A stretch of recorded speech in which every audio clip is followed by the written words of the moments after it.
Hello friends, welcome back. Today we'll write a Java program to create a simple calculator. Friends, this is a very simple calculator that I have created using applets. As you can see, this is the applet wherein the applet is divided into certain rows and columns. So this is a grid layout, my friends. Okay, so the grid layout displays components in a two-dimensional grid, or you can say in a rectangular grid where there will be rows and columns. So herein I asked for the first one over here. Okay, so which is called as the text field. So this is the text field where whatever you have pressed over here will be displayed on this text field. And then these are buttons. Okay, so you can see as soon as I pressed 0, 0 is displayed here in the text field. Then 1 is displayed, 2 is displayed. Okay, so these are called as buttons. This is text field. All the other things 0, 1, 2, 3, all these are buttons. And even this add, subtraction, mul, division, modulus, this clear, as soon as I click on this clear button, so the text field, whatever text is there inside the text field disappeared. Okay, so it is cleared. Then this is equal to button and this is dot button. So you can see as soon as I pressed dot, you can see that in the text field there is dot displayed, and this is minus. Okay, so this is a very simple calculator which will do the basic operations of addition, subtraction, multiplication, division, modulus. Okay friends, now that you understood the output, so this is the output that we need to get from the program that we write. So I will walk you through the program what I have written. First thing we have to do is to import the packages. So I have imported the package AWT.star because I need the color class, I need the text field class, I need the button class, I need the grid layout class.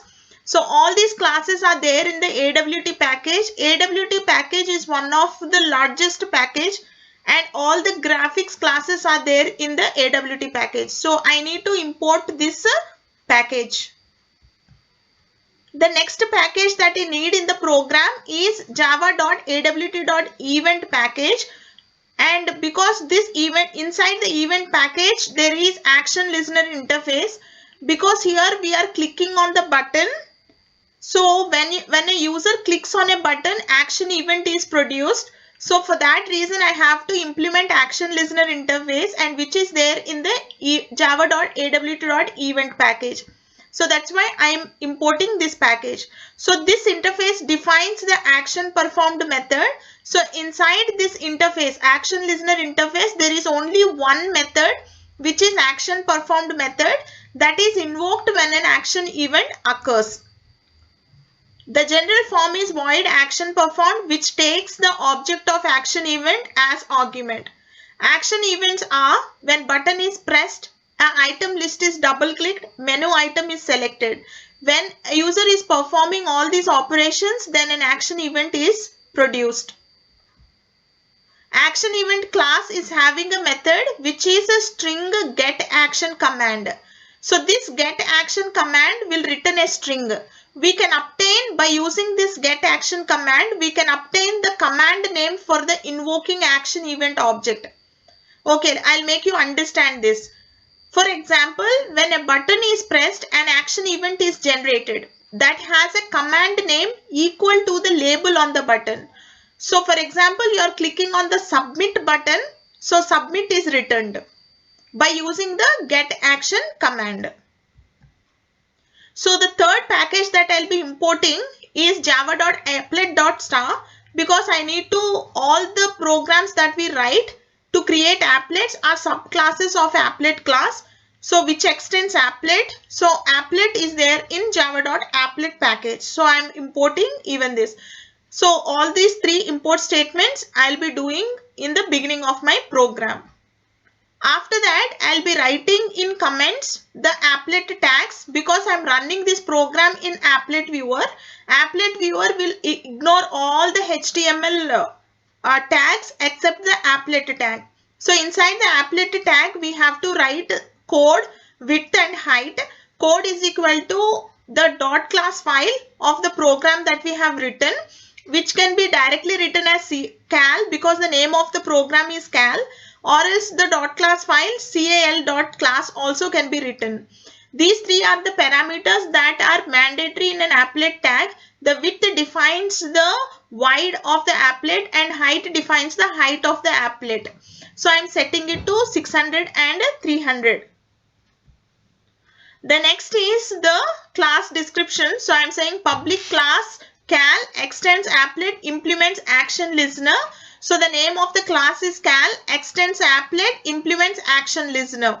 So I am making this class as public because all the applets will be run by outside code. So that's the reason the applets need to be made public.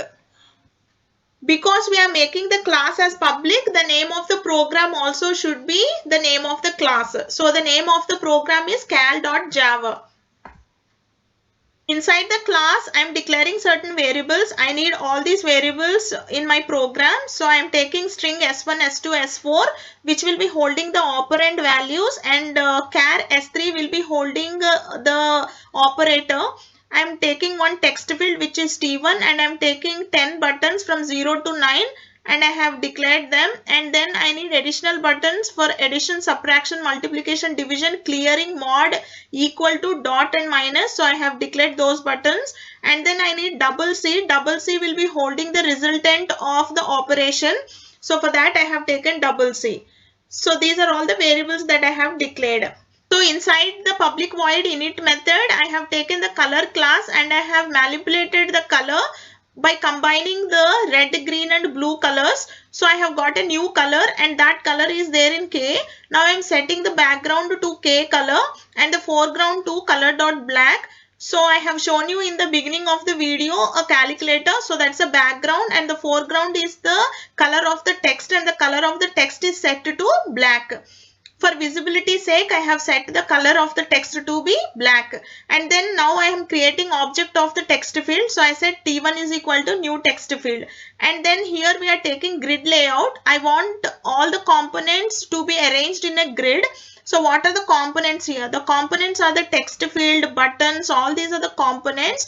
And I want the components to be arranged in rows and columns inside the applet. So that I have already shown you in the beginning the calculator. So wherein they are arranged, they have taken equal space and they are arranged in rows and columns. And so that is called as grid layout. There are many layouts. Example layouts are border layout, box layout, flow layout, grid bag layout and all that. So I found grid to be appropriate for displaying the calculator. So I have taken the grid layout.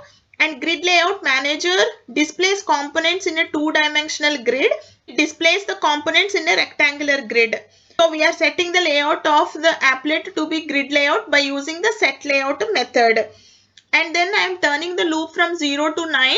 And I am creating the buttons over here and I am labeling the buttons. And I am labeling the buttons as 0, 1, 2, 3 and so on till 9. So that's what I have done in this for loop. And after that, I have created buttons for addition, subtraction, multiplication, division, modulus, dot, clear, equal to, minus. I have labeled the buttons accordingly. For addition button, I have named it as add. For subtraction, I have named it as sub and all that. You can also use the symbols. And after that, I said T1 dot add action listener. Okay, so now I have add listener to the text field. Started adding the components to the layout. So the order in which you want the components to be displayed have to be maintained even in the program. So as I showed you in the beginning of the program, the text field is the first component that is there in the calculator. So that's why I'm adding add. T1 will add the text field in the beginning, the first component, and later on I started adding the buttons from 0 to 9. So after the text field there will be buttons 0, 1, 2, 3 and 9. So we added it turning a loop. So then now I am adding all the rest of the buttons. I added add addition button, subtraction button and so on. So now we have to add the action listener to the buttons. Whenever the user clicks on a button an action event is produced. So you need to register. So the registration process is taking place over here to all the buttons from 0 to 9. So after that, I'm registering the action listener to all the rest of the buttons like add, subtraction, multiplication and all that. So this is all that happens in the init method. Now we'll look into what happens inside action performed method. Well friends, we'll try to understand what happens in the action performed method. So whenever an action event occurs, so whenever the user is trying to press a button, so the action event occurs. So by using the action get action command, we'll be getting the label of the button. So for example, the user is, so there are so many buttons in the calculator, right? So there is 1, 2, 3 and 4, 5, 6, 7, 8, 9, and also we are having add button, subtract button, division button and multiplication button, clear button and all this, which I already have shown you. Okay, so say for example the user is trying to press 1. Okay, so when user pressed the button 1, what happens is whenever you are using this get action command, so the label of the button will be retrieved. So string S will be holding. So now what will be there inside S? S will be having 1. Okay, so now we are checking what is this character. So S dot char at 0 position. So if the position, if the character at 0 position is greater than or equal to 0 and S dot char at 0 position is less than or equal to 9. So we are checking whether it is a number or not. Okay, or it can be a decimal point as well. So it can be a dot or it can be a number from 0 to 9. So you're checking this condition. Okay, so if it satisfies this only, then this part should execute, else we'll see the other parts. Okay, so as of now we are seeing like if the button is from 0 to 9 and some dot. Okay, so if it is from 0 to 9 and dot, then this part will execute inside the if block. Okay, so because the user has entered 1 and it satisfied this condition, okay, and there is an or, okay, so any of this condition or this condition should become true. So 1 is greater than or equal to 0 and 1 is less than or equal to 9. So this entire condition has become true. There is an or here, so any one of the conditions should be true. So since this has become true, now the if block will be executed. So inside the if block we are saying S1 is equal to T1 dot get text. There is nothing in the text field, so nothing will be there, plus S. What is there in S, friends? S is inside S there is 1. So what we are doing, we are concatenating S1 is equal to this and plus S. What is S? S is equal to 1. So it concatenates it to be a string. Okay, so string plus 1 will become a string. So S1 will be having string 1. Okay, now we are putting this one inside the text field. So we are saying T1 dot set text is equal to S1. So inside the text field there will be 1 displayed. Okay, now again say user is pressing 2. Okay, so he wanted to perform 12 plus 8. Say for example user want to perform 12 plus 8. So initially he will be pressing 1. So I know everybody know how to use a calculator. So 1 is already in the text field. Now the user has to press 2. Okay, so when user presses 2, again an action event occurs and then AE.get action command will retrieve 2. So now what will happen inside S, there will be 2 now. Since the user has pressed 2, 2 is greater than or equal to 0 and 2 is less than or equal to 9, this condition is true. So it enters into the if block. Inside the if block we are saying S1 is equal to T1 dot get text. So what is T1 dot get text is 1 because already 1 is there in the text field. So 1 plus S. S is nothing but 2. Here remember friends, both are strings. Okay. So 1 and 2. So this will return 1 and 2 and then what we are doing, S1 is holding now. S1 is having 1 and 2. Okay, so now we are saying T1 dot set text S1. So inside the text field we are setting S1. So S1 is now having 1, 2. So what will happen, 1 and 2 will be displayed on the text field. Okay, so now say for example the user wants to say 12.1. Okay, we'll say 12.4 plus 8. He wants to perform operation 12.4 plus 8. So now he will be pressing a dot. Okay, so now what will happen inside S? Now there will be a dot. Now there will be a dot. Now again this if condition is checked. Okay, so this has become false because the character is not in between these numbers. But since there is an or, any one of the conditions, if they become true, the entire if will become true. So this will become true for us now because it's a dot. Now it enters inside the if block. S1 is equal to T1 dot get text. So what is T1 dot get text is 12. So inside S1 now there will be 1 2, which is a string, friends. Don't confuse it to be numerical characters. It's entirely string. Okay, so 1 2 is there, plus what is there in S, friends? S is having a dot. So you can see T1 dot get text plus S. S is a dot. So now dot. So both are strings. Now what will happen? 12 dot will be there in a S1. Okay, so now we are saying T1 dot set text S1. So what will happen? 12 dot or 12 dot will be displayed in the text field. Okay, so now again it repeats. Now the user presses 4. So what will happen in S? There will be 4.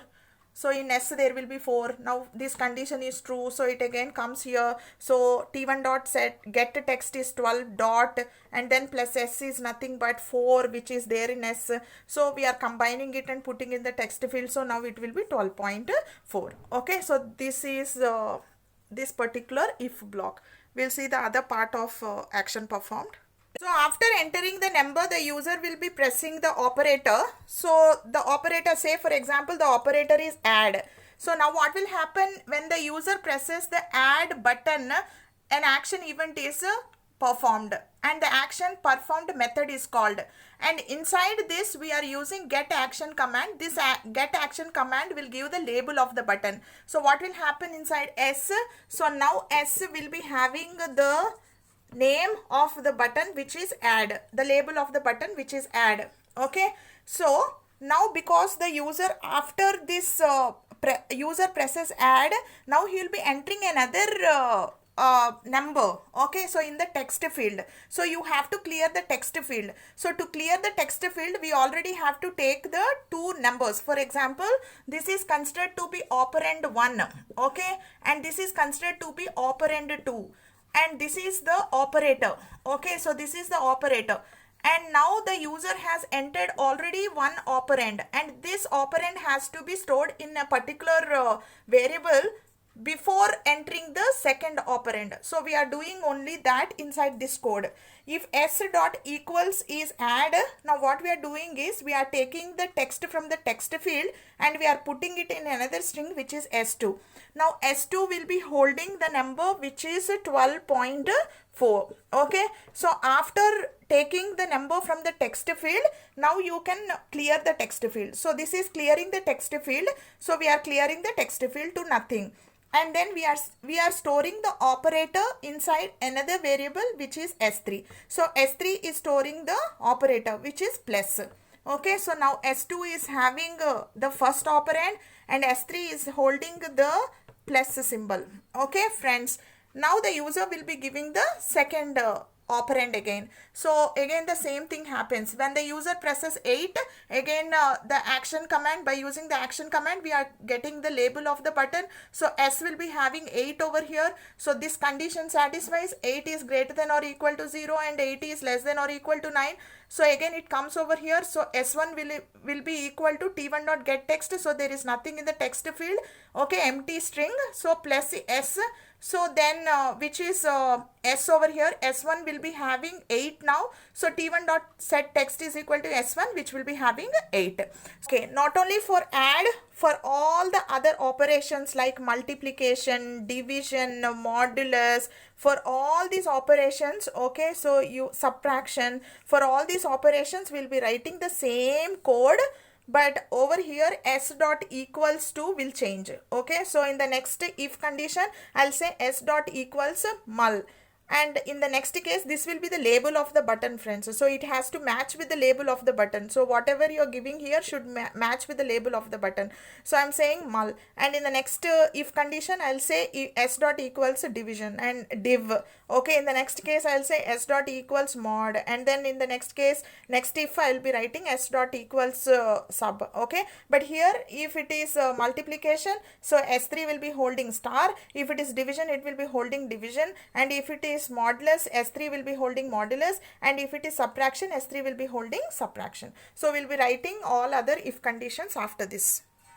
Okay, the continuation with the code. So in continuation with the code, we already have seen how to retrieve this particular operand and then this particular operand and then the operator. And so in the calculator, after giving the operand, then operator and operand, the user will be pressing the equal button. So when the user presses the equal button, so the name of the button that I have given is EQ.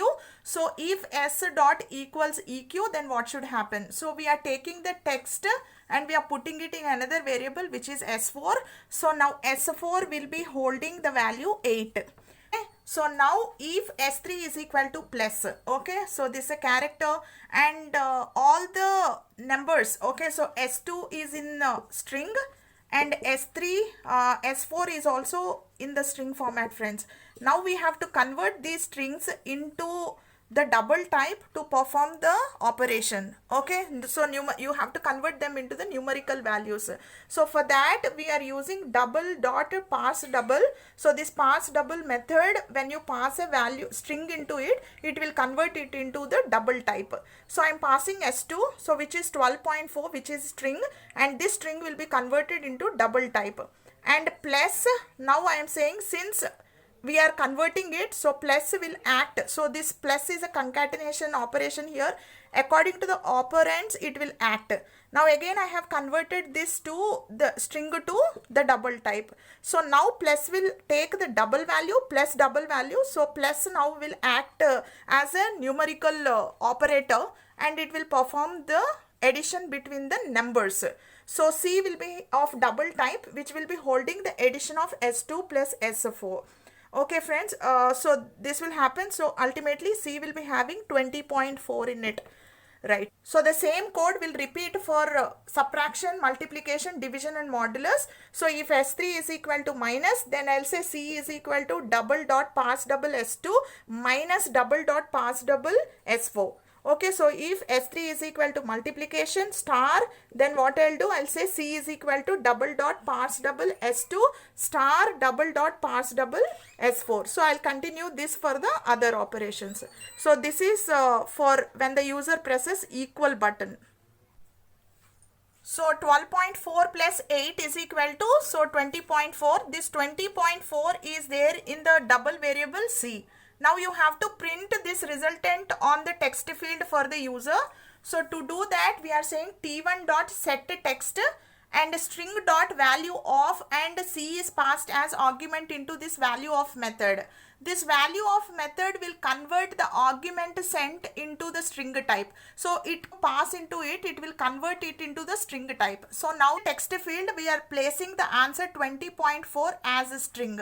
Okay, friends, and after that, in case if the user, so this operation is performed and user wants to continue his further operations, then he can press a clear button. So if you press a clear button, then you have to clear the text field. So we are just clearing the text field. So if the button is clear button, so s dot equals to clear, then we are clearing the text field. So this is all what happens in the action performed method.